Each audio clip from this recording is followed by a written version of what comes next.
ओम नमो नारायण। श्रीमद् भागवत महापुराण के अनुसार भागवत समाधि भाषा का ग्रंथ है। थोड़ा सा इसको खोल के समझिए आप। भगवान महर्षि वेद व्यास जी भी भगवान विष्णु रूप, भगवान सुखदेव महाराज जी साक्षात भगवान शिव रूप। तो यहाँ पर भगवान वेद व्यास जी को जो भी कुछ अनुभव हुआ अपनी समाधि के दौरान में हुआ, और उन्होंने वैसा ही व्यास जी ने क्या कहते हैं उसको बोला।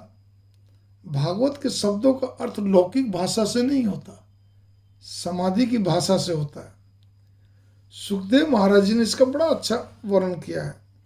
और सबसे बड़ी चीज यहाँ पर यह आती है कि अब उदाहरण के लिए एक गोपी ने कहा मुझे भगवान श्री कृष्ण जी से मुझे अधरा अमृत दे दीजिए। देखिए धरा अमृत और ए लग गया तो अधरा अमृत, अधरा अमृत, मुझे अधरा अमृत दे दो, मैं अधरा अमृत लेने के लिए आई हूं। अब अधरा अमृत शब्द का अर्थ भागवत में किया गया। जिसको संस्कृत भाषा का ज्ञान अच्छे से है वो इस चीज को समझ सकता है। मैंने अभी आपको बताया श्रीमद् भागवत महापुराण में जो भी कुछ लिखा गया बोला गया वो भगवान महर्षि वेद व्यास जी ने अपने समाधि के दौरान में अनुभव किया। अब अधरामृत तो भागवत के अंदर सुखदेव महाराज जी ने अधरामृत का अर्थ बड़ा अच्छे से किया है कि जहाँ जगत नहीं है, जहाँ सभी की विस्मृति, मतलब कुछ भी याद नहीं है, जगत नहीं, कुछ याद नहीं, मैं क्या कौन, तो वहीं पे गोपियाँ जो अधरामृत मांगती हैं, जहाँ श्री कृष्ण भगवान के बिना दूसरा कुछ भी नहीं है, जहाँ मैं भी नहीं हूँ, जगत भी नहीं है। ये भावार्थ था। इसको और थोड़ा खुलासा से करें तो अधरामृत शब्द पे थोड़ा सा विचार करने पे आता है। धरा का अर्थ पृथ्वी सबका धारण पोषण करती है। पृथ्वी के ऊपर का जो अमृत है उसे धरामृत कहते हैं। यहाँ पे ए नहीं लगा हुआ इसलिए खाली धरामृत। पृथ्वी सबका धारण पोषण करती है, पृथ्वी धरा है, ठीक है। तो धरा अमृत जो है वो काम विलासी जीव भोगते हैं, हमारे जैसे जीव लोग जो है वो सब भोगते हैं। उसमें सब आगे आपके चेतन क्या कहते हैं, सजीव जितने भी प्राणी जगत, मानव जगत सब आगे। हम लोग क्या कहते हैं काम के अधीन है, काल के अधीन है, हम लोग इस चीज़ को भोगते हैं। इसीलिए क्या कहते हैं वो अपना भोगते हुए अपना काल के अधीन, मतलब काल के मुंह में चला जाता है। लेकिन पृथ्वी के ऊपर का तो जो है उसको धरामृत बोलते हैं। लेकिन साथ साथ में यहाँ पे तो धरामृत नहीं मांगा ना, यहाँ तो अधरा अमृत मांगा, अधरामृत। ऐसा प्रेमामृत, ऐसा ज्ञानामृत मुझे दो भगवान, एक क्षण भी मुझे आपका वियोग सहन नहीं होता। तो भगवान के साथ, परमात्मा के साथ एक होने के लिए इतनी क्या कहते हैं वो बस ये समझिए कि असह्य हो रहा है उनके लिए कि कब हम एक होंगे। अब यहाँ पर फिर से गौर करिए कि अधरामृत न दो तो भी हम आपका ध्यान स्मरण करते हुए हम अपने प्राणों का त्याग करेंगे। तो भगवान कृष्ण जी उनको समझाते हैं सभी गोपियों को, ऐसा मत करो, ये अच्छी नहीं है। तुम्हारा परिवार है, तुम्हारा सब कुछ है, सारी चीज़। भगवान को थोड़ा संसारिक वो देते हैं। वो कहते नहीं, वो कहते घर में जाओ, तुम घर में जाओ, घर में रहो। कहते नहीं, तुम घर में भी जाप कर सकती हो, मेरा स्मरण कर सकती हो, मेरे को अपने अंतरात्मा में दर्शन। बोले नहीं नहीं नहीं। यहाँ पर गोपियाँ जो थी वो काम से ऊपर उठ चुकी थी, उनको भी काम वासना नहीं थी कहीं से। इसलिए इस चीज़ पे भी गौर करना। गोपियों ने घर में जाके सभी ने ऐसा अपना, क्योंकि वो बहुत ही जिसको कहना चाहिए ना भक्ति की आचार्य थी, भक्ति की मतलब प्रेरणा थी। उन्होंने अपने शरीर को त्याग कर दिया अपने तपोबल से। और त्याग करने के बाद, क्योंकि गोपियों को मरण का भय नहीं था, मरण का भय उसी को होता है जिसके अंदर वासना होती है। सांसारिक दृष्टिकोण से हम सभी सांसारिक स्त्री पुरुषों को वासना है। यहाँ वासना का अर्थ कई सेंस में लिया जा सकता है, कई अर्थों में लिया जा सकता है।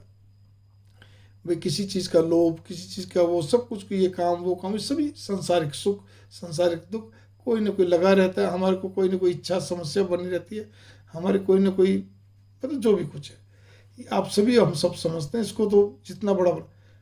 अब यहाँ पर क्या आता है कि गोपियों को विश्वास है कि मरने के बाद तो मैं किसी के पेट में नहीं जाऊंगा। कितना अटूट विश्वास, मैं परमात्मा के साथ मिल जाऊंगी, भगवान अंशी है, मैं उनका अंश हूँ, हम एक होंगे। कितना बड़ा विश्वास, अद्भुत विश्वास इसको बोलते हैं। क्योंकि मन में कोई विकार नहीं है, वासना रहित हो चुकी है वो, और उन्होंने अपने शरीर को, भगवान श्री कृष्ण जी का चिंतन करते हुए अपने शरीर का सभी ने त्याग कर दिया। और भगवान क्या कहते हैं, भगवान किस कहते हैं, जीव अंश है, भगवान अंशी है, अंश अंशी में मिल जाता है, वो वही हुआ। और उस जगह भगवान बड़े खुश हुए कि देखो ये कितने मेरे परम भगत हैं। इसीलिए गोपियों को भक्ति का आचार्य कहा गया, उन जैसी भक्ति नहीं हुई। और यही चीज आती है कि उस समय पर जो रासलीला हुई, तो रासलीला के अंदर क्या है, भगवान नाचने लगे, गोपियां नाचने, सभी नाचने लगे, देवी देवता वहां दर्शन कर रहे थे हाथ जोड़कर। तो वहां पर रास के अंदर क्या था, संगीत, साहित्य, नृत्य, तीनों का मधुर समन्वय होता है। जीव ईश्वर का मिलन हुआ, अति आनंद में नाचते हैं, भगवान प्रसन्न, सब प्रसन्न। तो बस इतना ही हमें ध्यान देना है कि गोपियों का जो सतत भक्ति थी, जो परम भक्ति थी, उसका ये रूप है।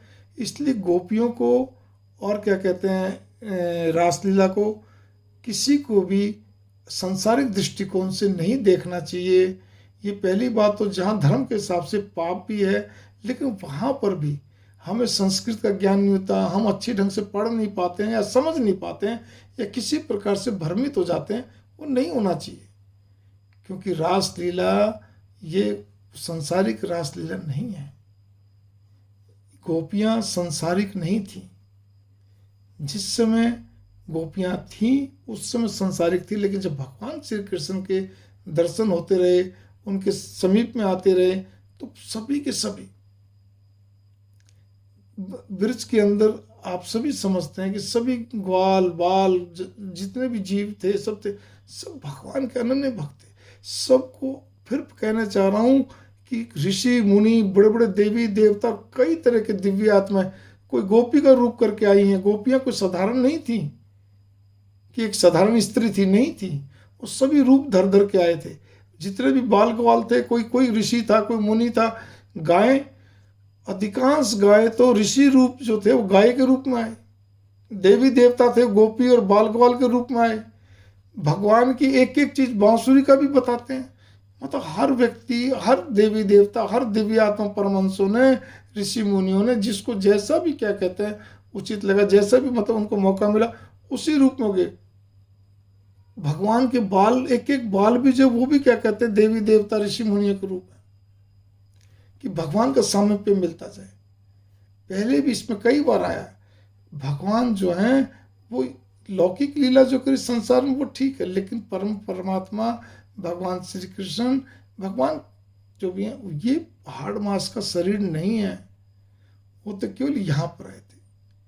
वो एक अद्भुत अलौकिक एक प्रकाश है, एक आनंद देने वाला, एक क्या कहते हैं, एक अद्भुत है, बस वर्णन नहीं हो सकता। खाली बस हम अपने अंदर ही क्या कहते हैं भक्ति भाव से विचार करते रहें, सतत भक्ति का प्रयास करते रहें। ओम नमो नारायण, ओम नमो नारायण।